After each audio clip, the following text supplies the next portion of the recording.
Welcome back, and let's get straight down to business. After winning our opening league game of the season, in no small part thanks to right-back Lefteris Liratsis, we headed off to Bulgaria for the final qualifying round of the Conference League. A poor first half, but a good opportunity here to talk about opposition instructions. I've noticed that CSKA 1948 have had some joy down their right-hand side, and a look at the player analysis confirms this, with winger Georgi Rusev receiving the most passes. We could do a couple of things here. We could replace Thomas Merg, who has struggled, not just in this game I hasten to add. Or we could look to funnel play away from Rusev as much as possible. The latter is my preferred option, and so we'll show everyone onto their left foot to force play where we want it. Also, I'll tell Merg that he's an idiot. 15 minutes into the second half, and the changes appear to have done a good job of stifling their opportunities when they do get the ball. They haven't helped, however, in improving our ability to create chances. We'll change to our other formation, Moissanite. This has the false nine dropping to create the diamond shape, but, more importantly, means that his movement is more dynamic, making it harder for the opposition defenders to track. See, Živković here drops to start the highlight, lays it off and then pushes forward. A couple of passes later and he's in behind, and we have the lead. Barely 3 minutes since we made the change. He's only gone and done it again. A nice ball over the top from Suarez. Liratsis drills it across the box first time, and there is Živković. It wasn't pretty, but we got the win. CSKA only had 2 shots in the second half, both from a corner in the 5th minute of 4 minutes added time. We had 7 for a combined XG of 1.26, all after changing formation. So the only conclusion is that I'm a tactical genius. We'll conveniently ignore the first 60 minutes. Games are coming thick and fast now, so the arrival of Suario Meite, on loan from Benfica, is very welcome. Another solid defensive midfielder, and had it not been for his lack of acceleration, a potential candidate to be retrained for the libero role. We have a €4 million option to make it permanent. He arrived in the morning and was on the bench that very same afternoon. Not quite as fierce as the child-eating demon they are named after, Lamia showed little resistance, despite boasting another FM legend at the heart of their defence in Kyriakos Papadopoulos. They did score the pick of the goals though, courtesy of Caleb Stanko's long-range half-volley, but that was not enough to stop us from running out as 3-1 victors. Liratsis earns MVP of the Week honours for the second week running. His output in these opening weeks has been nothing short of phenomenal, and I'm starting to wonder if I've inadvertently stumbled upon some kind of exploit. Troost-Ekong has picked up a slight knock ahead of the return leg against CSKA 1948, a game we were already intending to rotate for. Canis was one of the benefactors of that rotation, as his wonderful gather touch set him through for the opening goal. Felipe Suarez put us 4-0 up on aggregate early in the second half, before another long-range effort gave CSKA a consolation. That puts us in the Conference League proper, earning us a cool €3 million, where we'll be in pot 2. We avoid Aston Villa and Fiorentina, and if we can stay clear of Lille and Frankfurt too, then I think we've got a good chance of progressing to the knockout rounds. We get Dynamo Kiev, who will be a challenge but are surmountable. Rapid Wien are the 3rd seeds, and Rakov Czestochowa round out the group. There were easier opposition out there for sure, but all in all, I'm pretty pleased with that.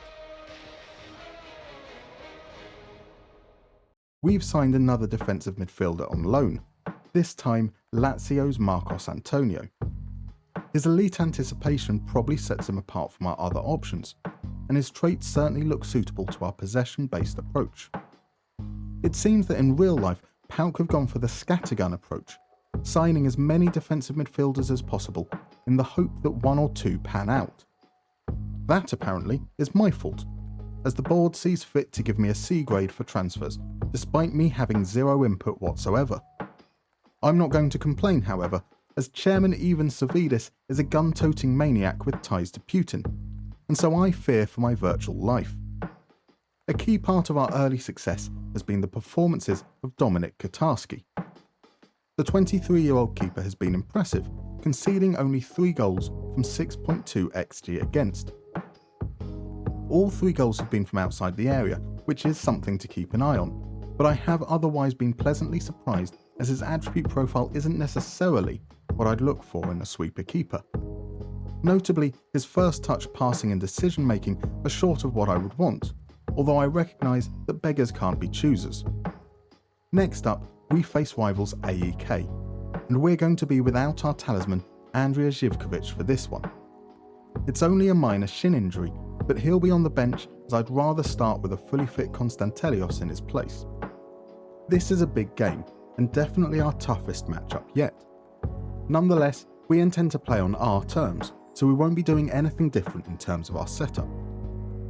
AEK are playing a 4-2-3-1, like almost all of our opponents so far, and so we'll mark the striker and trigger a press on the attacking midfielder.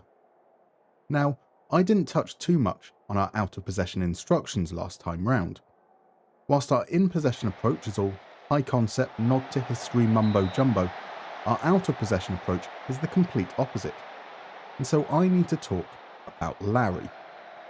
Around the time Greece were winning the Euros, I was captaining my Sunday League team. The team was set up by 2 friends of mine, fresh out of school, who took up the mantle of joint player managers. It will come as no surprise they were the first names on the team sheet. I was the third. Not based on talent though, dear God no. I was the second worst player on the team, but we were a bunch of 18-year-olds and I was the only one calm and mature enough to be trusted not to lose my shit. The managers would pick the strongest 10 players, which of course included themselves, and I would fill the remaining slot. Left back, goalkeeper, defensive midfielder, striker. I played every position over the course of 2 seasons. The worst player on the team, however, was Larry. Not his real name, of course. Regardless of how many substitutes we had available, he was always the first to come on. Because what he lacked in talent, and boy did he lack talent, he made up for with naive enthusiasm. He would chase and harry relentlessly. He didn't have the coordination to tackle, so often gave away free kicks. And when by chance he did win the ball, he lacked the technique or composure to do anything with it. He was like an over-eager Labrador stampeding through a field of toddlers, blissfully unaware of the trail of destruction left in his wake. We lost a lot of games that season. Nonetheless, there was something infectious about that energy, the constant pursuit never allowing the opposition to settle, and that's something I want to see once the opposition enters our half. We might drop into a low block, but we will press much more often, like the footballing equivalent of object permanence. In the opposition half, the ball does not exist, but as soon as it crosses the halfway line, we remember what it is and chase after it, fearing it might disappear once again. Against good opposition, it's going to be dangerous, or at least it should be dangerous, even if AEK have been considerably more toothless than I ever anticipated. Our goal is entertainment, and our out-of-possession approach should help this, if merely by creating absolute chaos. That will do nicely, a comfortable win and no shots allowed in the second half. We can see from the opposition passes per defensive action, or OPTA, and the heat map how we allowed AEK the ball in their own half, safe in the knowledge it would cause us little harm. We keep marching on. I do need to remind myself that it is still very early in the season, and by virtue of a Conference League qualifying campaign, we are probably ahead of other teams in terms of match fitness and tactical familiarity. Nonetheless, we head into the international break in a very encouraging position.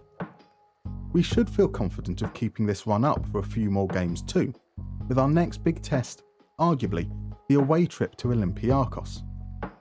See you then.